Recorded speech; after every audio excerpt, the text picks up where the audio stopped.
And now, the survival show that once survived an ammo caliber debate without getting shot.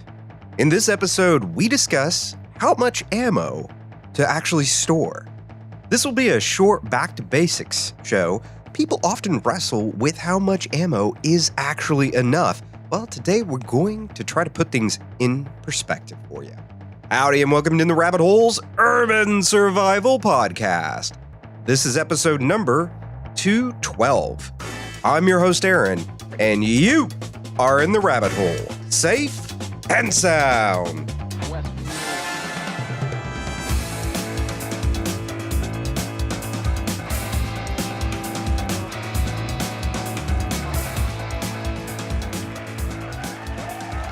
Before we dive directly into ammo itself, we should probably also add in what is a basic prepper gun battery for those of you who are new around here or new to preparedness.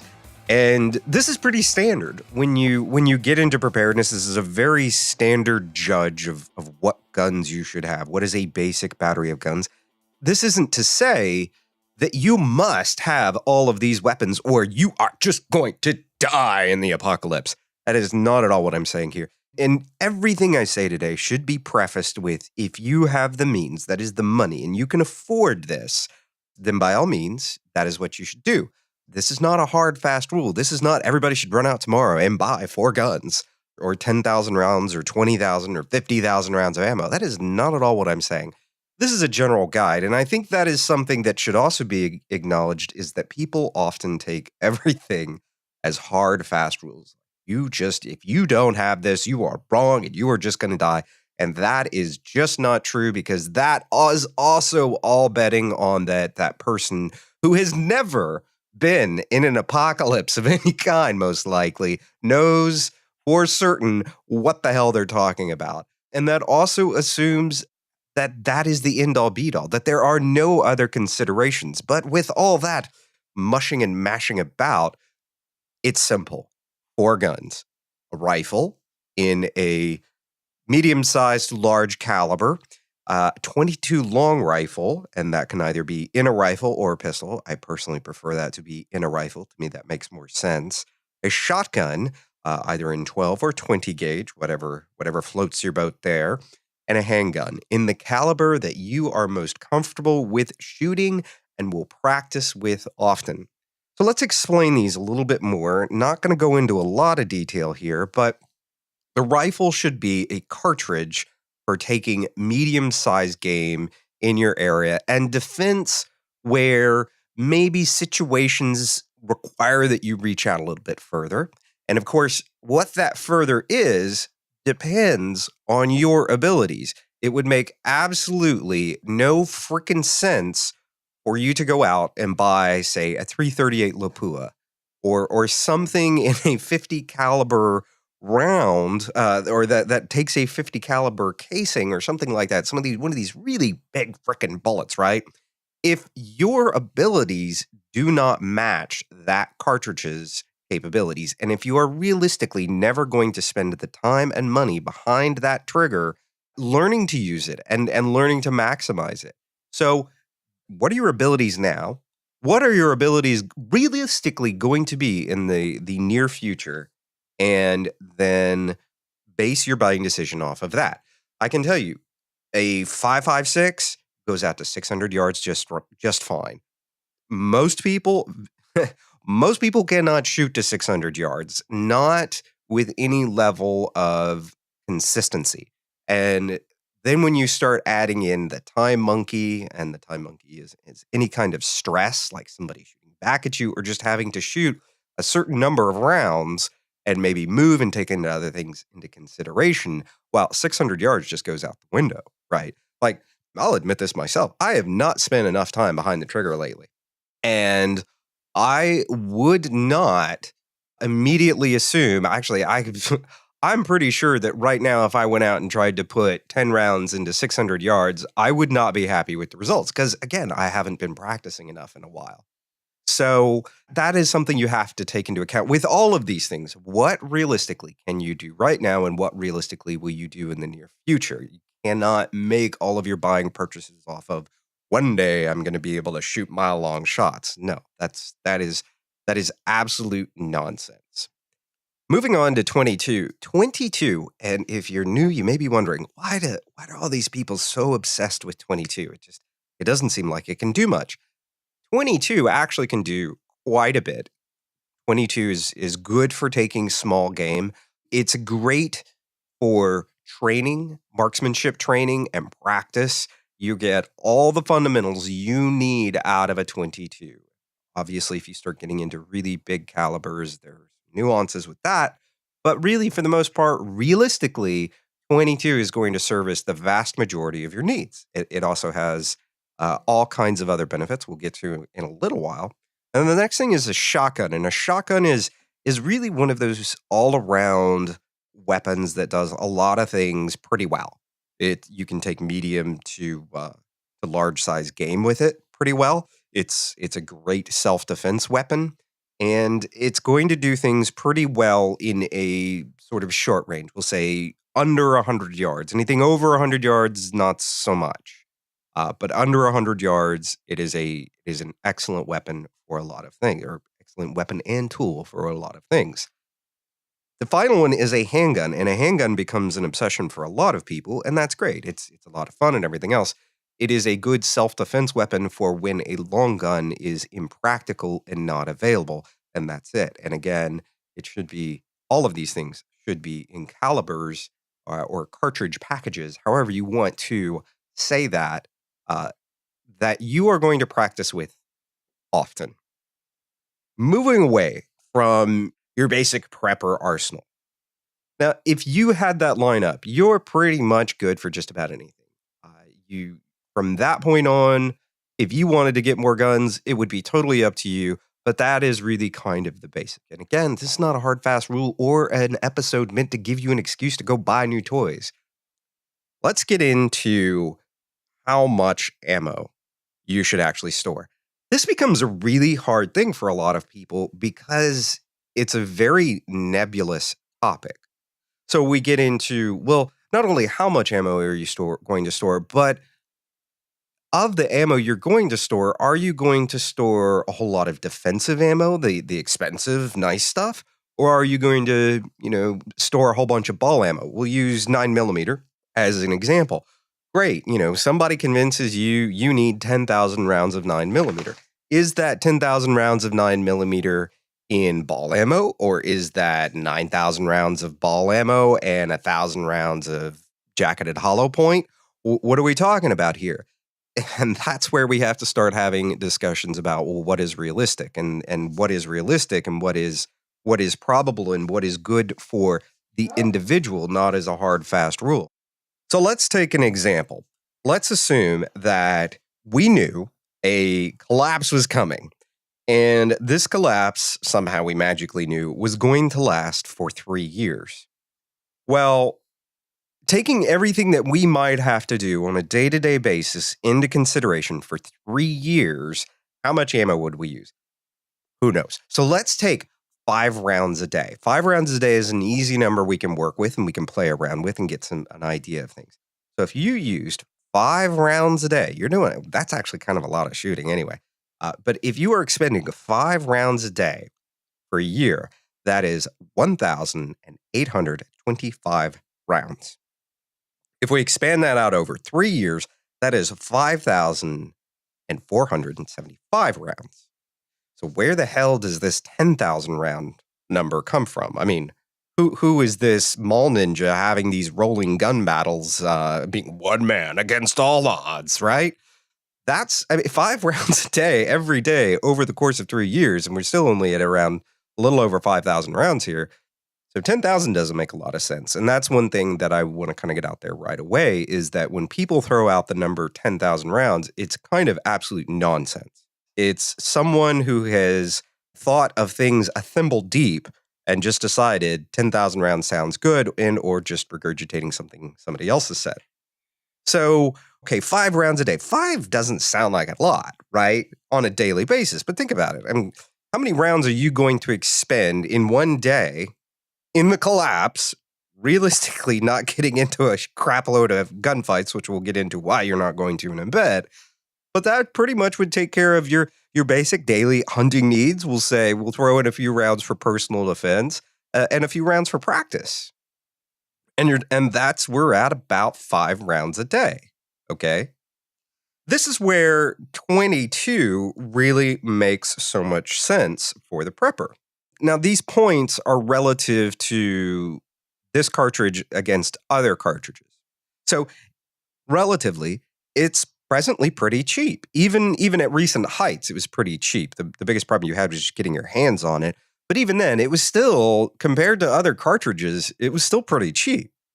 It's lightweight and compact. You can put 100 rounds of 22 in your pocket, and yeah, you'll notice the weight, but it's not a big deal. It's not like trying to stuff 100 rounds of 5.56 into one of your pockets, right? Or even 100 rounds of 9mm. That doesn't even fit in your pocket unless you got really big pockets or you're using a cargo pocket, right? Interestingly enough, about 5,000 rounds of 22 takes up as much space as roughly 1,800 rounds of 5.56. I know people haven't seen these 5,000 round bricks in a while, but I used to buy the 5,000 round bricks when I was involved in Appleseed and when my co-host Jonathan and I were hitting the range every week and would, blow off a 500 round brick and it was no big deal. It was just a few bucks. It wasn't like it is today. So the 5,000 round bricks of 22 are big and they are heavy, but they take up a lot less space when compared to other things. So this is where 22 for a prepper makes a lot of sense. You can store a lot of it fairly inexpensively. It doesn't take up much space relative to how many rounds it is. If you had to pack up and go, it would be very easy to pack up and go with a crap load of rounds as opposed to just about anything else.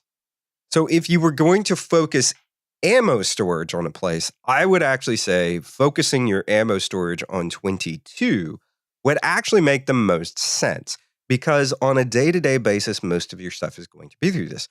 Would I use 22 for self-defense purposes? No, I'd really rather not. Does it work? Can it work? If you look at the statistics of how many people with 22 kills, it's actually quite impressive. But it's not what I want to use. It requires a bit of precision to make it an effective round. And that brings up gun battles. And this is something that even I suffered from in the very beginning stages of getting back into prep many moons ago, is the the fantasy of getting involved in gun battles and the fantasy of getting into any sort of prolonged gun battles. So let's just lay it out there. You are unlikely to get involved in any sort of prolonged gun battles, collapse or no collapse, okay? You're just not. If you do, you're not likely to be prolonged, okay? You're not, even super high train, high speed, low drag guys, getting into gunfights, not generally their idea of a good time. Why? Because you have a tendency to wind up dead. And if you're doing all of this work to try to survive the apocalypse, then doing all of that work to get into the apocalypse, to have a whole bunch of cool toys, to then just go get yourself shot in the ass and dead, well, that was kind of senseless and all for naught, right? So we've even heard from several experts who have been in the middle of localized collapse. We can look at Argentina and we can look at the Balkan Wars, and we have Fairfall and Selco to go back and see what their stuff was like. And their shit hit the fan situations did not involve a lot of rolling gunfights or a lot of big gunfights. In fact, if you look at what they were talking about, gunfights were generally pretty rare. Most people, by and large, relied on avoidance and evasion. In this situation, bullets are expensive, medication is very expensive and hard to come by, doctors are hard to come by, and again, getting shot sucks. I don't know this firsthand, but I've heard it really kind of sucks, even in the best of situations. So avoiding gunfights and laying the machismo aside for a moment, and I have plenty of moments of machismo myself, so I'm not harsh on your gig by any means, but it's not likely. And I feel like I'm beating a dead horse, but I want to make the point here because there is a lot of nonsense out there on the interwebs about people thinking that they're going to be some sort of super soldier in some sort of collapse situation.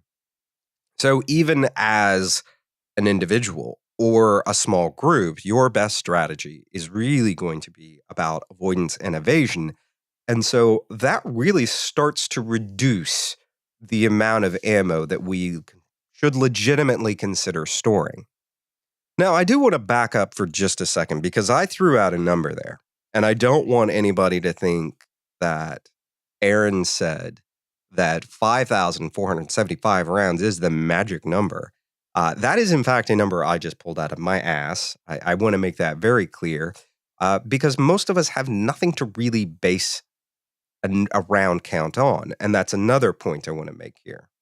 So don't go whipping out the plastic and saying, but baby, Aaron said I needed 5,475 rounds of everything we've got in the house. We need to get it now. That is not what I'm saying at all. I'm not giving you any numbers. In fact, all I am saying is that most likely you need less than you think you do. Need one or two different things. Let's also make that clear here. And we'll come to that point in a second. The point is just that this fanciful idea that people need 10,000 rounds of an individual caliber is ridiculous. Whether we need it for whatever, Trump's zombie hair or Obama's zombie whatever, or the zombie platypus, whatever, it's really nonsense. And the other thing is even if that 5 rounds a day figure was accurate, you are not likely to keep that up over a sustained period of time. You'll very quickly start curbing that. You'll start curbing that enthusiasm for shooting very quickly because you don't have any idea if and when supplies would pick back up, or if ever. You'll likely move quickly from a strategy of hunting for your food to a strategy of trapping your food, thereby lessening your ammo usage. And you're likely to rely heavily on dry fire and very occasional actual ammo usage, again, to curb your use of ammunition because you don't know. And ammo in those situations becomes very precious. These stores that people throw out and these stores that people have also, they rarely take into account, wait a minute, I've got this. How do I bug out with this much ammo? Ammo is freaking heavy. It's comprised largely of lead, and the rest of it is metals. So for the most part, so ammo's pretty heavy and bulky, and yeah. So if you've got 10,000 rounds of 9mm or 10,000 rounds of 5.56, that's pretty heavy. So you've got to move that from wherever you're storing it. We'll just say in your house somewhere. If you're storing that in your house or your garage or wherever, you've got to move all those cans and boxes of ammo into a vehicle. Then you've got to take into account that now with this super heavy weighted down vehicle, how much gas is it burning? So does having that much ammo even make sense if you get into some sort of collapse situation and you bug out? Because taking all that ammo with you, while it's a high priority, it presents a lot of problems on its own. Well, what about bartering with it after a collapse? Yeah, if we're talking about a collapse situation or even just a things are shitty situation where we get to the point where barter takes hold, ammo could be very useful. But when people start talking about barter, and I've done this too, so again, I'm fussing at a much younger version of myself, as much as I'm trying to drive the point home for others that may be new. If you're worrying about what's a good barter item, you really should be very far along in all your other preps. You should have food stores out as far as they're going to go, or as far as you can have the room and money to afford doing. Your water situation should be taken care of. Your everything else situations should be taken care of. And that includes ensuring the here and now and making sure that you and your family are well provided for and cared for, good times or bad, right? When we start planning for the super long-term outlier situations, even inside the super long-term outlier situations, we're really going to a point of fanciful thinking. That's not to say it can't happen. That's not to say that maybe one day it might happen. Hopefully not in my lifetime or your lifetime, but it could happen, right? If we're starting to think about barter items, then we really should start acknowledging that we're talking about a very unlikely situation. We are expecting a collapse, which it's good to hope for the best and plan for the worst, but it is not something that people should seriously engage in until all other things are taken care of for them. If you want to just mental masturbation on the internet and hash it out with other people, I am all for that. And I do that all the time with my friends too.